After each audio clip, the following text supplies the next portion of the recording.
పెద్దపల్లి జిల్లా రాఘవాపూర్లో railway track మరమ్మతు పనులు శరవేగంగా జరుగుతున్నాయి. దానికి సంబంధించిన అప్డేట్ ని మనం చూస్తూ ఉన్నాం. గూడ్స్ రైల్ పట్టాలు తప్పడంతో 3 ట్రాక్స్ దెబ్బతిన్నాయి. పెద్దపల్లి రామగుండం రూట్ లో రైళ్ల రాకపోకలు నిలిచిపోయాయి. 39 రైళ్లు రద్దయ్యాయి. 7 ట్రైన్స్ పాక్షికంగా రద్దయ్యాయి. 53 రైళ్లు దారిని మళ్లించారు. అలాగే 7 ట్రైన్స్ రీస్కెడ్యూల్ చేశారు. ట్రాక్ పునరుద్ధరణకు 24 గంటలు పట్టే అవకాశం ఉన్నట్టుగా తెలుస్తోంది. ఘజియాబాద్ కు స్టీల్ లోడ్ తో వెళుతూ ఉండగా గూడ్స్ రైల్ పట్టాలు తప్పింది. 11 గూడ్స్ బోగీలు పట్టాలు తప్పడంతో 3 ట్రాక్లు దెబ్బతిన్నాయి. దీంతో ఉత్తర దక్షిణ భారత్ లో కలిపే కీలకమైన కాజీపేట్ బలాష్ రూట్ లో రైళ్ల రాకపోకలు నిలిచిపోయాయి. పలు ఎక్స్ప్రెస్ లను ఎక్కడికక్కడ నిలిపివేయడంతో ప్రయాణికులు తీవ్ర ఇబ్బందులు పడుతున్నారు.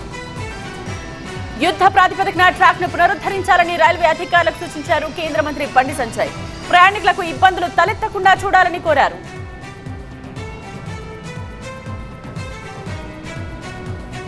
పెద్దపల్లి జిల్లా రాఘవాపూర్ లో రైల్వే ట్రాక్ మరమ్మతు పనులు శరవేగంగా జరుగుతూ ఉన్నాయి. గూడ్స్ రైల్ పట్టాలు తప్పడంతో 3 ట్రాక్లు దెబ్బతిన్నాయి. పెద్దపల్లి రామగుండం రూట్ లో రైళ్ల రాకపోకలు నిలిచిపోయాయి. 39 రైళ్లు రద్దయ్యాయి. అలాగే 7 ట్రైన్స్ పాక్షికంగా రద్దయ్యాయి. 53 రైళ్లు దారిని మళ్లించారు. అలాగే కొన్ని రీస్కెడ్యూల్ కూడా చేశారు. ట్రాక్ పునరుద్ధరణకు 24 గంటలు పట్టే అవకాశం ఉన్నట్టుగా తెలుస్తోంది. ఘజియాబాద్ కు స్టీల్ లోడ్ తో వెళ్తూ ఉండగా గూడ్స్ రైల్ పట్టాలు తప్పింది. 11 గూడ్స్ బోగీలు పట్టాలు తప్పడంతో 3 ట్రాక్లు దెబ్బతిన్నాయి. దీంతో ఉత్తర దక్షిణ భారత్ లను కలిపే కీలకమైన కాజీపేట్ బలాష్ రూట్ లో రైళ్ల రాకపోకలు నిలిచిపోయాయి.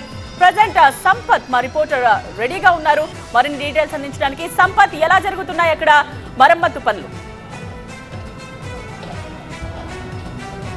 మరమ్మతు పనులు చాలా వేగవంతంగా కొనసాగుతున్నాయి. అంటే సాయంత్రం వరకు ఒక ట్రాక్ మరమ్మతులు పూర్తి చేసే ఆలోచనలో కూడా రైల్వే శాఖ సిబ్బంది ఉంది. మనం విజువల్స్లో చూడొచ్చు. చాలా యుద్ధ ప్రాతిపదికన కూడా వేగవంతంగా పనులు అయితే చేస్తుంది. ఎందుకంటే ఇది మెయిన్ ట్రాక్, రైల్వే ట్రాక్ సంబంధించిన ఇటు చెన్నై, ఢిల్లీ అంటే పెద్ద ఎత్తున రైళ్ల రాకపోకలు కొనసాగుతూ ఇక్కడ మెయిన్ ట్రాక్ దెబ్బతిన్న నేపథ్యంలో ఇప్పటికు పలు రైళ్ల రాకపోకలకు అంతరాయం కూడా ఏర్పడింది. అంతేకాకుండా దారిని కూడా మళ్లించారు. కాజీపేట నుంచి వచ్చే రైళ్లన్నీ కూడా పెద్దపల్లి, సుల్తానాబాద్, కర్మాన్ నుంచి నిజామాబాద్ వైపుగా అటు తరలించే పరిస్థితి మనకు కనబడుతుంది. కానీ కనీసం 10 నుంచి 12 గంటల లోపు కూడా ఒక ట్రాక్ మరమ్మతు పూర్తి చేసిన తర్వాత రైళ్ల రాకపోకలు కొనసాగే అవకాశం అయితే కనబడుతుంది. రాత్రి 10 గంటల ప్రాంతంలో రాఘపూర్ సమీపంలో గూడ్స్ పట్టాలు తప్పింది. మొత్తం 11 వ్యాగన్లు బోగీలు ఎక్కడెక్కడ కింద పడిపోయాయి. దీంతో కూడా ఎప్పుడైతే ఈ విషయం తెలిసిన వెంటనే కూడా రైల్వే శాఖ సిబ్బంది రంగంలోకి దిగింది. కొంత అర్ధరాత్రి సహాయక చర్యలకు ఇబ్బంది కలిగినప్పటికీ ఉదయం నుంచి కూడా చాలా ఫాస్ట్గా చేస్తున్నారు. భారీ యంత్రాలను కూడా తీసుకొచ్చారు. ఎక్కడ మాత్రం సుమారుగా ఒక 1000 మంది రైల్వే శాఖ కార్మికులు అయితే పనిలో నిమగ్నమైన మనం చూడొచ్చు విజువల్స్లో.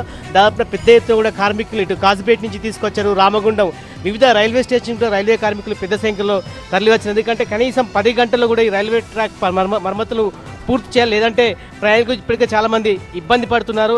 రైళ్ల రాకపోకలకు తీవ్రమైన అంతరాయం కూడా ఏర్పడుతుంది. కనీసం 10 నుంచి 12 గంటల పాటు కూడా ఆలస్యంగా రైళ్లు నడుస్తాయని చెప్పి ఇప్పటికే రైల్వే శాఖ అధికారులు స్పష్టమైతే చేశారు. మొదటగా అయితే ఒక్క ట్రాక్కి మాత్రమే మరమ్మతు చేసి రెండో ట్రాక్ తర్వాత రేపు చేస్తామని చెప్పి కూడా ఇక్కడ అధికారులు చెప్పే పరిస్థితి మనకు కనబడుతుంది. మనం చూడొచ్చు. చాలా వరకు ఎక్కడ బోగీలన్నీ కూడా చెల్లా చెదరైపోయే రైల్వే ట్రాక్ సుమారుగా 300 మీటర్ల వరకు కూడా రైల్వే ట్రాక్ పూర్తిగా దెబ్బతింది. దీంతో ఈ మరమ్మతులు చేయడానికి కొద్ది సమయం అయితే పడుతుంది. అయినప్పుడు కూడా చాలా వీలైనంత త్వరగా కూడా ట్రాక్ మరమ్మతులు పూర్తి చేసే ఆలోచన కూడా రైల్వే శాఖ సిబ్బంది అవుతుంది. ఎప్పటికప్పుడు కూడా అధికారులు కూడా సమీక్షిస్తున్నారు. అంతేకాకుండా ఇంతకుముందే కేంద్ర హోంశాఖ సహాయ మంత్రి కూడా దక్షిణ రైల్వే అధికారులతో కూడా మాట్లాడి చాలా వేగవంతంగా పనులను కూడా పూర్తి చేయాలి. అంతేకాకుండా చాలా వరకు ఎక్కడెక్కడ రైళ్లు అయిపోయిన నేపథ్యంలో ప్రయాణికులను పట్టించుకునే వరకు తాగునీటి సౌకర్యం కావచ్చు, ఆహారం కూడా అందించాలంటూ కూడా ఆయన రైల్వే శాఖ అధికారులు కోరిన పరిస్థితి కనబడి మొత్తానికి మరొక 10 గంటలు అయితే మాత్రమే ఒక మొదటి రైల్వే ట్రాక్ పనులు అయితే పూర్తి చేసే అవకాశము కనబడుతుంది. వీలైనంత వరకు కూడా భారీ యంత్రాలు అయితే